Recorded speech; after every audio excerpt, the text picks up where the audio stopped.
आज तक हमने इस चैनल पर आपके साथ बहुत सी सर्वाइवल्स की सच्ची कहानियां शेयर की हैं, लेकिन आज की ये कहानी उन सब से अलग है क्योंकि यहाँ बात एक ऐसे हादसे की है जिससे बच पाना किसी के लिए भी नामुमकिन था। एक हेलीकॉप्टर जो बिल्कुल अच्छे तरीके से उड़ान भरता है, लेकिन कुछ टाइम बाद ही वो अचानक क्रैश हो जाता है, और वो भी एक धधकते हुए ज्वालामुखी के अंदर। इसके अंदर मौजूद इंसान किसी तरह वहां 2 दिन तक सरवाइव करते हैं, लेकिन 2 दिनों बाद उनके साथ जो हुआ उसे सुनकर आपके रोंगटे खड़े हो जाएंगे। ये सच्ची घटना आज से करीबन 20 साल पुरानी है, जो क्रेग होस्किंग नाम के एक शख्स के साथ घटी। ये वो शख्स था जिसने अपने शौक और लगन के चलते महज 16 साल की उम्र में ही एक लाइसेंस्ड हेलीकॉप्टर पायलट का दर्जा प्राप्त कर लिया था। यही नहीं, एयरप्लेन हो या फिर सी प्लेन या ग्लाइडर, होस्किंग हर तरह के जहाज उड़ाने में एक्सपर्ट बन चुके थे। जाहिर सी बात है, इतनी छोटी सी उम्र में इतनी काबिलियत हासिल करने के बाद कामयाबी तो इनके पीछे आनी ही थी, इसलिए जैसा इनका टैलेंट था इन्हें काम भी बिल्कुल वैसा ही मिलता गया।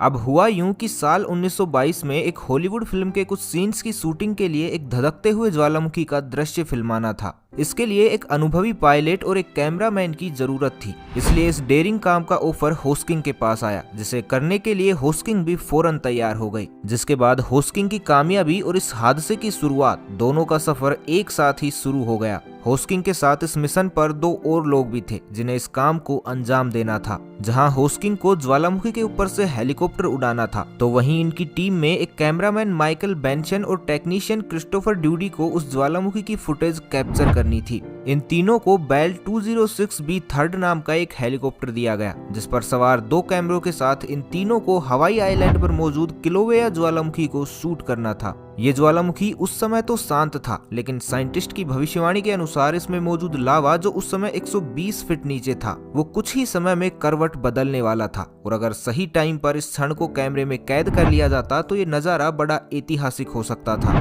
21 नवंबर 1992 को प्लान के मुताबिक ये तीनों अपने हेलीकॉप्टर को लेकर ज्वालामुखी के बिल्कुल ऊपर आ गई। हेलीकॉप्टर इसके चारों ओर घूमने लगा और इसके सभी अतरंगी पल कैमरे में भी कैद करने लगा। लेकिन जब कैमरामैन ने रिकॉर्ड हुई फुटेज को चेक किया तो उन्हें ऐसा फील हुआ कि उन्हें जैसा आउटपुट चाहिए था उन्हें वैसा नहीं मिला। इसलिए एक बार फिर उन्होंने ज्वालामुखी के ऊपर जाने का फैसला लिया। लेकिन इस बार जैसे ही हेलीकॉप्टर ज्वालामुखी के मुंह पर पहुंचा तो इसमें लगा रोटर अचानक ही खराब हो गया, जिसके चलते पल भर में ही हेलीकॉप्टर अपना संतुलन खोने लगा। होस्किंग को इस टाइम कुछ समझ नहीं आ रहा था कि अचानक ये सब क्या हो रहा है। पलक झपकते ही उनका सालों का एक्सपीरियंस मानो हवा हो गया था। वहां ज्वालामुखी का धुआं इतना ज्यादा बढ़ चुका था कि उन्हें वहां कुछ भी नजर नहीं आ रहा था। ऐसा लग रहा था मानो या तो हेलीकॉप्टर उड़ना भूल गया हो या फिर पायलट इसे उड़ाना भूल गया हो। ये बिल्कुल ऐसा ही था जैसे किसी ने उड़ते हुए हेलीकॉप्टर को रिवर्स गियर में डाल दिया हो। इस टाइम इन तीनों की सांसें थम चुकी थी, क्योंकि अब शायद इनका अंत बहुत करीब था।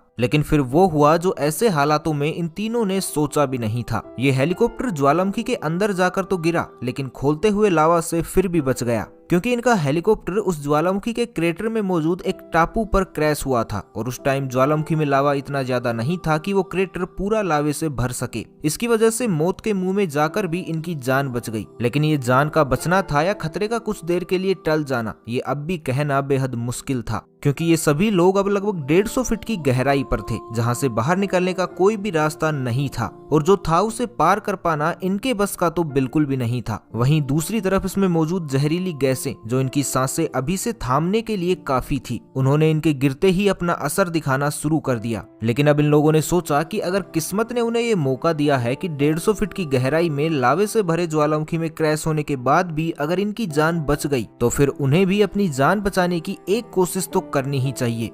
इसके लिए सबसे पहले इन तीनों ने इन जहरीली गैसों से छुटकारा पाने की कोशिश की, जिसमें ये लोग किस्मत से कुछ हद तक सफल भी हो गए, क्योंकि इस क्रेटर में ही एक ऐसा होल भी था जहां से ताजी हवाओं के स्रोत निकल रहे थे, जिसने इनकी परेशानी को जल्द ही दूर कर दिया। वहीं होस्किंग ने इसी बीच हेलीकॉप्टर के पास जाकर किसी तरह जुगाड़ करके उसमें लगे रेडियो को चालू किया और उसे कनेक्ट करने का प्रयास किया, और वो इसमें कामयाब भी हो गई। जैसे ही उनका संपर्क पास के ही एक फायर डिपार्टमेंट से हुआ तो उन्होंने तुरंत एक हेलीकॉप्टर इन तीनों को बचाने के लिए वहां भेज दिया। जैसे ही ये हेलीकॉप्टर ज्वालामुखी के मुहाने पर आया तो उसने एक रस्सी इस क्रेटर में डाल दी। लेकिन अब समस्या ये थी कि होस्किंग तो अभी भी क्रैश हुए हेलीकॉप्टर के पास ही मौजूद थे, जो कुछ देर बाद ही रेस्क्यू करने आए हेलीकॉप्टर को नजर आ गए और वो उनके द्वारा फेंकी गई रस्सी को पकड़कर बाहर भी आ गए। लेकिन बेंसन और ड्यूडी को वो हेलीकॉप्टर नहीं ढूंढ सका, क्योंकि जब काफी देर तक भी होस्किंग का रेडियो कनेक्ट नहीं हो पाया था तो उन दोनों ने फैसला लिया कि वो किसी मदद का इंतजार किए बिना इस क्रेटर को चढ़कर ही पार करेंगे, क्योंकि वहां नीचे रुकना बेवकूफी ही थी, क्योंकि हर पल वहां गैसों की मात्रा बढ़ते ही जा रही थी। लेकिन होस्किंग को ये रास्ता ठीक नहीं लगा। शायद उनको उम्मीद थी कि उनका रेडियो कनेक्ट होगा और उन्हें मदद मिलेगी। हालांकि होस्किंग की ये उम्मीद तो कामयाब हो गई थी, लेकिन उधर ऊपर चढ़ने के चक्कर में वो दोनों अब रास्ता भटक चुके थे। अब वो एक ऐसे रास्ते पर पहुंच चुके थे जो उनके लिए आगे चलकर खतरा बनने वाला था। उस क्रेटर को चढ़ने और चढ़कर बाहर निकलने का इनका प्लान अब इन पर भारी पड़ रहा था, क्योंकि जिस समय होस्किंग हेलीकॉप्टर का इंतजार कर रहे थे ये लोग ऊपर चढ़ने में लगे हुए थे, और जिस समय होस्किंग तक मदद पहुंची तब तक ये दोनों 70 फीट तक ऊपर भी आ चुके थे।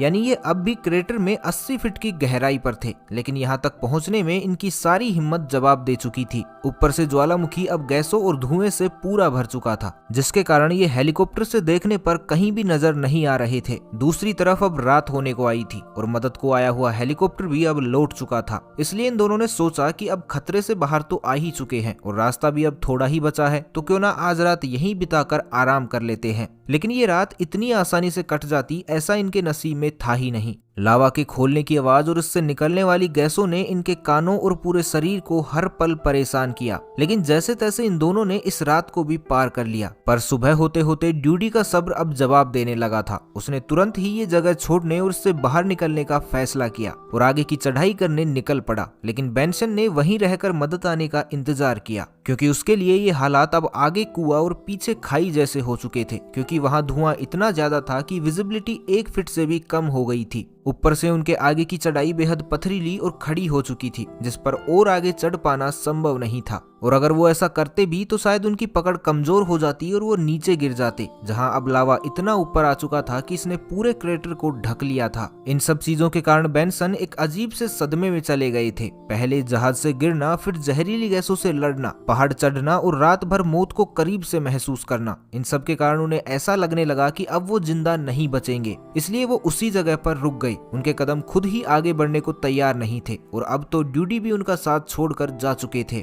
बेंसन अभी ये सोच ही रहे थे कि उनका अंत करीब है कि अचानक उन्हें एक गिरती हुई बॉडी दिखाई दी, जो खोलते हुए लावा में जा गिरी और पलक झपकते ही भस्म हो गई। ये देखकर तो बेंसन जोर जोर से चिल्लाकर रोने लगे, क्योंकि कुछ ही समय पहले उनका दोस्त उनके लाख मना करने के बाद भी उनका साथ छोड़कर चला गया था। और ये नजारा देखते ही उन्हें लगा कि हो ना हो ड्यूडी अब इस दुनिया में नहीं रहा। लेकिन किस्मत से वो बॉडी ड्यूडी की नहीं थी, बल्कि डिप्रेशन के कारण उनका दिमाग उनके डर को क्रिएट कर उनके सामने ला रहा था। उधर बचाव दल भी रात से ही उन दोनों को बचाने की कोशिशों में लगा हुआ था, लेकिन विजिबिलिटी लो होने के कारण वो लोग नीचे कुछ देख ही नहीं पा रहे थे। इसलिए निराश होकर वो वापस चले गए थे। लेकिन अगली सुबह वो वापस आए एक बार दोबारा कोशिश करने के लिए, लेकिन इस बार भी उन्हें कोई सफलता नहीं मिली। उधर ड्यूडी की कई घंटों की मेहनत रंग लाई। आखिरकार कई घंटों की चढ़ाई के बाद ड्यूडी ज्वालामुखी के मुहाने पर जा पहुंचे, जहां बचाव दल पहले से ही मौजूद था, जिन्होंने उसे तुरंत ही अस्पताल में पहुंचाया। लेकिन दूसरी तरफ बेंसन अब भी वहीं फंसे थे। जानलेवा हालात और ऊपर से दोस्त की मौत का गम, ये समय उनके लिए बहुत परेशान करने वाला था।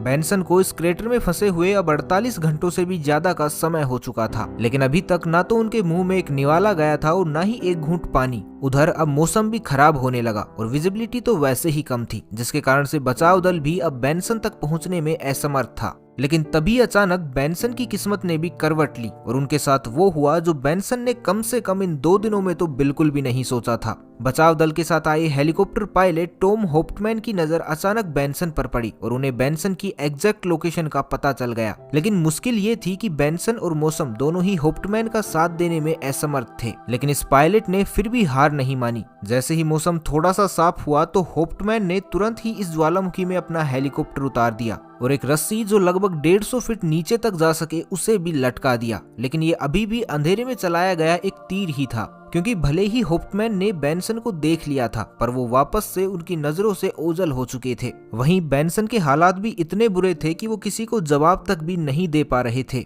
ऊपर से इतनी कम विजिबिलिटी कि इंसान को 1 फीट से आगे का कुछ दिखाई ही ना दे। लेकिन होप्टमैन ने फिर भी एक जाल को रस्सी से बांधकर लटकाया और इस बात का इंतजार किया कि अगर किस्मत से बेंसन रस्सी को देख पाते हैं तो वो ये जरूर समझेंगे कि उन्हें बचाने के लिए कोई आया है। आखिरकार अंधेरे में चलाया गया उनका ये तीर निशाने पर लगा। बेंसन को वो जाल दिख गया, लेकिन वो अब भी उनकी पहुंच से काफी दूर था। काफी प्रयासों के बाद भी वो उस तक नहीं पहुंच पा रहे थे। लेकिन बेंसन किसी भी हालात में इस मौके को हाथ से नहीं जाने देना चाहते थे, क्योंकि शायद वो ये बात अच्छे से जानते थे कि इसके बाद उन्हें दूसरा मौका नहीं मिलने वाला। इसलिए बेंसन ने अपनी पूरी हिम्मत जुटाकर एक जोरदार जंप किया, जो फाइनली उस जाल में जाकर ही रुका। उस सिचुएशन का अंदाजा लगाने भर से ही रूह कांप जाती है कि अगर उनका ये जंप मिस हो जाता तो उनके साथ क्या हो सकता था। खैर, उनकी किस्मत ने इस बार उनका पूरा साथ दिया और जैसे ही बेंसन इस जाल में बैठे तो वजन से होप्टमैन को भी अंदाजा हो गया कि बेंसन इस जाल में पहुंच चुके हैं। जैसे ही होप्टमैन ने रस्सी को ऊपर खींचा तो जाल के अंदर बेंसन मौजूद थे, जिनकी हालात इतनी गंभीर थी कि उसे देखकर ही समझ आ रहा था कि अगर वो कुछ और देर इस क्रेटर में रहते तो शायद उन्हें बचा पाना संभव ही नहीं था। इसलिए बेंसन को तुरंत ही हॉस्पिटल ले जाया गया, जहां उन्हें तुरंत ही आईसीयू में शिफ्ट कर दिया गया, क्योंकि ये कैमरामैन सचमुच मौत के बहुत करीब जा चुका था। लेकिन फाइनली उन्हें बचा लिया गया।